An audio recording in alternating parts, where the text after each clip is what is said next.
नमस्कार, मैं हूं रश्मि किरण और आप देख रहे हैं इंडिया टाइम 24 न्यूज। तेलंगाना में भाजपा भले ही ये कहकर अपनी पीठ थपथपा रही है कि उसने पिछले चुनाव से एक सीट से बढ़कर इस बार 7 सीट की बढ़ोतरी की है, लेकिन ये उसकी हार है। भाजपा नेता बंदी संजय कुमार ने जो जमीन तैयार की थी उसमें पार्टी को कम से कम 40 सीट जीतनी थी, लेकिन बंदी संजय कुमार को पार्टी की महत्वपूर्ण जिम्मेदारी से हटाकर बीजेपी ने अपने पैर पर खुद ही कुल्हाड़ी मार ली। दूसरी ओर बीजेपी से ही निकले रेवंत रेड्डी का साथ पाकर कांग्रेस ने तेलंगाना में हारी हुई बाजी भी जीत ली। दरअसल बंदी संजय तेलंगाना में बीजेपी के प्रोमिनेंट फेस माने जा रहे थे। बंदी संजय सिंह के नेतृत्व में तेलंगाना में बीजेपी अपनी जमीन तैयार कर रही थी। इसके लिए पीएम मोदी ने भी 2 बार बंदी की सार्वजनिक रूप से तारीफ की थी। 12 साल की उम्र से ही आरएसएस के कार्यकर्ता में बन चुके संजय को पार्टी की अंदरूनी राजनीति का शिकार होना पड़ा। तेलंगाना बीजेपी में उन्हें आउटसाइडर के रूप में देखा जा रहा है, पर उनके काम करने की शैली ही थी कि ग्रेटर हैदराबाद म्युनिसिपल कॉरपोरेशन के चुनाव में बीजेपी को 48 सीटों पर सफलता मिली थी। उन्होंने बीजेपी के लिए ऐसी जमीन तैयार की थी कि इस विधानसभा चुनाव में पार्टी कम से कम 40 सीटें जीत सकती थी, पर ऐन चुनाव के पहले ही उनकी छुट्टी कर दी गई। कांग्रेस ने इसे बीआरएस और बीजेपी की मिलीभगत कहकर प्रचारित किया, जिसमें उसे जबरदस्त सफलता मिलती दिख रही थी। बता दें कि तेलंगाना में बने गए नए सचिवालय की गुंबदनुमा बिल्डिंग पर सियासत और प्रजा संग्राम यात्रा ने पूरे तेलंगाना में बीजेपी के पक्ष में जबरदस्त बज़ क्रिएट किया है। अपने आंदोलनों से बंदी संजय कुमार ने तेलंगाना सरकार की नाक में दम कर रखा था। उन्होंने जनता से वादा किया था कि बीजेपी सरकार आने पर निजाम की संस्कृति दर्शाने वाले सचिवालय की बिल्डिंग से गुंबद हटवा देंगे।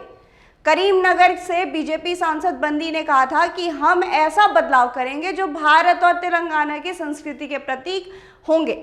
जनता को उनकी इस तरह की बातें पसंद आ रही थी। बंदी ने आरोप लगाया था कि केसीआर ने ओवैसी को खुश करने के लिए जन सचिवालय को ताजमहल में बदल दिया था। बंदी संजय सिंह की प्रजा संग्राम यात्रा बीजेपी को पूरे राज्य में जमीन तैयार कर रही थी। यात्रा के दौरान उन्हें पुलिस ने हिरासत में ले लिया था, जिसके बाद बीजेपी कार्यकर्ता उस दौरान पुलिस की इस कार्रवाई के विरोध में सड़क पर उतर आए थे। बंदी संजय सिंह कुमार के अभियानों और उनके कुशल नेतृत्व का ही कमाल था कि 150 सीटों वाले हैदराबाद निकाय में बीजेपी ने 48 सीट पर कब्जा किया था।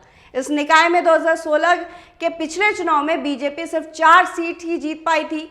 4 साल में बीजेपी ने अपने प्रदर्शन 11 गुना ज्यादा बढ़ा लिए थे। वो सत्तारूढ़ दल तेलंगाना राष्ट्र समिति, जिसे अब भारत राष्ट्रीय समिति के नाम से जाना जाता है, उसे दूसरे सबसे बड़ी पार्टी बनना पड़ा।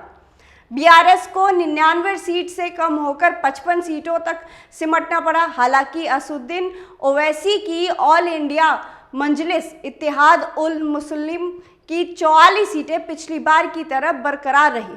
कांग्रेस भी 2 की 2 सीटों पर ही सिमट गई, यानी कि बीजेपी ने कांग्रेस की जगह ले ली थी। 2020 में हैदराबाद निगम चुनाव में 48 सीटों को जीतना ही नहीं, इसके बाद हुए 3 उपचुनाव में 2 सीटें झटक कर बंदी संजय कुमार ने केसीआर सरकार की नींद उड़ा दी थी। इस दौरान केसीआर के प्रमुख सहयोगी एवं प्रदेश सरकार के मंत्री एटला राजेंद्र भी भाजपा के साथ खड़े हो गए। बस यही संजय कुमार के राजनीति जीवन में ग्रहण लगना शुरू हो गया था।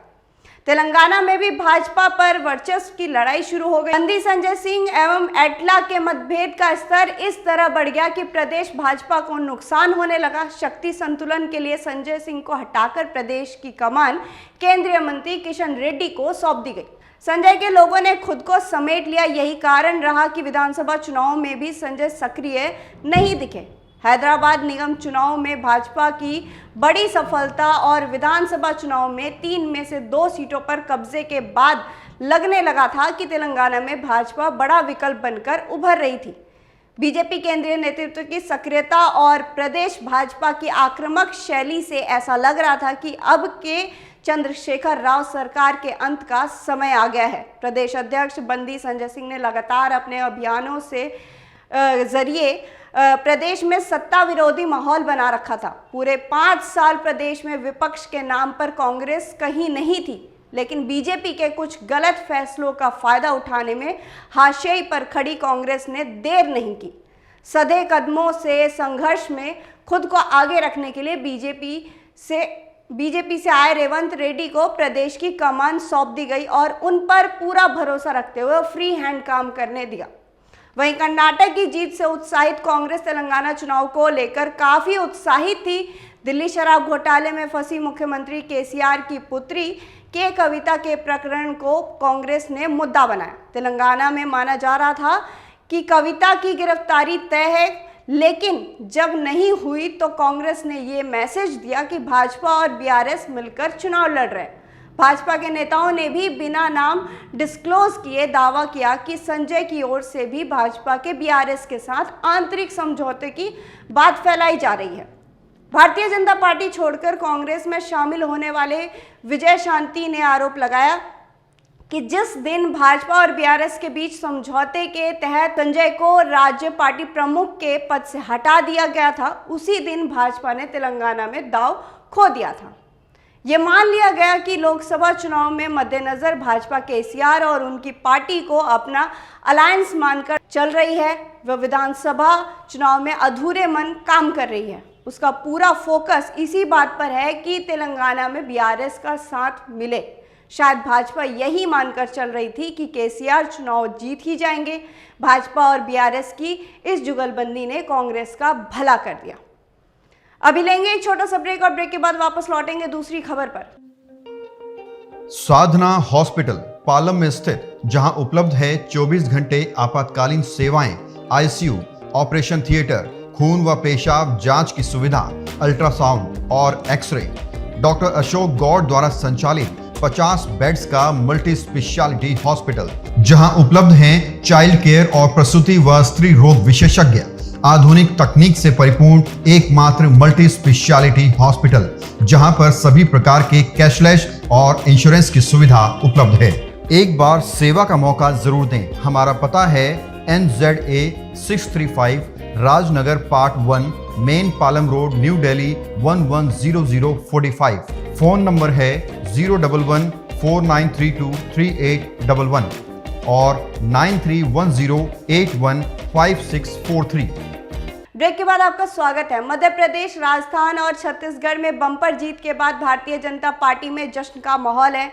इसी बीच बीजेपी कांग्रेस नेता राहुल गांधी का एक वीडियो सोशल मीडिया पर शेयर करके उनके मजे ले रही है।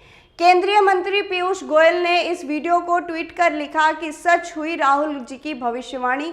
चुनाव के दौरान कांग्रेस नेता के इस वीडियो पर एक्स पर शेयर किया जा रहा है। राहुल गांधी के 10 सेकंड के इस वीडियो में उनका मध्य प्रदेश और राजस्थान चुनाव पर दिया गया बयान है। इसमें वो कहते हैं कि राजस्थान में भी सरकार जा रही है, छत्तीसगढ़ में भी सरकार जा रही है। आज जो 4 विधानसभा चुनाव के रिजल्ट आए हैं, उनमें राजस्थान, छत्तीसगढ़ और मध्य प्रदेश में बीजेपी बम्पर जीत के साथ सरकार बना रही है।